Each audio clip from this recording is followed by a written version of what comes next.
twongeye kubasuhuza abantu mukurikira Flash Top TV. Uyu munsi wa none ni inkuru y'akababaro k'umuhanzi Chris Easy ngo yabuze mama we umubyara. Mu itangazo ryasohotse ku wa gatanu tariki ya 16 Kamena 2025, uyu muhanzi Chris Easy uzwi ku izina rya Rukundo Christian yatangaje ko yapfushije nyina umubyara. Yavuze ku mbuga nkoranyambaga ze zose avuga ko igihe nticyari iki gukomeza kubana na mama wanjye. Umuyobozi we Junior Giti muri Rebo abarizwamo ya Junior Giti Business Group yavuze ko nyina yari arwaye ariko bari bafite icyizere ko azakira.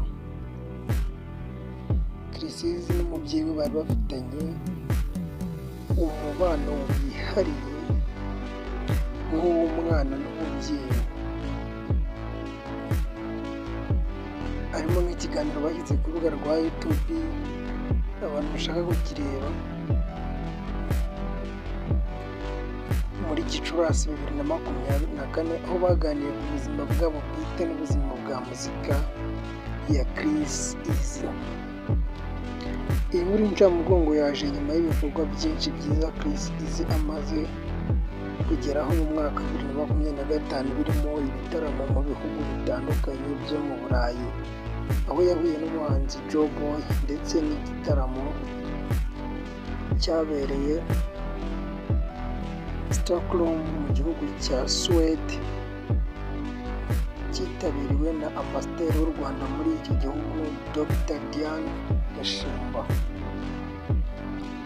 Mu Rwanda yitabiriye igitaramo cya Tour du Rwanda Festival cyabereye i Musanze, aho yaririmbye indirimbo ze zose nka Stop, Bana, Jugumira na Sambolele. Indirimbo y'Bana yakoranye na Shafi yageze ku barebye miliyoni 10 kuri YouTube, ikaba yarakunzwe cyane kubera ubutumwa bwayo bw'ubumwe. Nubwo ari mu bihe bikomeye byo kubura umubyeyi, Chris Easy yagaragaje imbaraga n'ubuhanga mu muziki, akaba akomeje gukundwa n'abakunzi be mu Rwanda. Reka dukomeze kuba twamwihanganisha abakunzi bacu, abakunzi be, abanyarwanda muri rusange, tumufate mu mugongo tumubwira ati Paul San.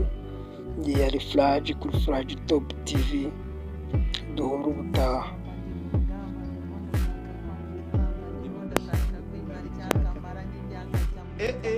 Ndashaka kwiyubaka nkora amateka ya muzika. Ndashaka kwiyubaka nkora amateka ya muzika.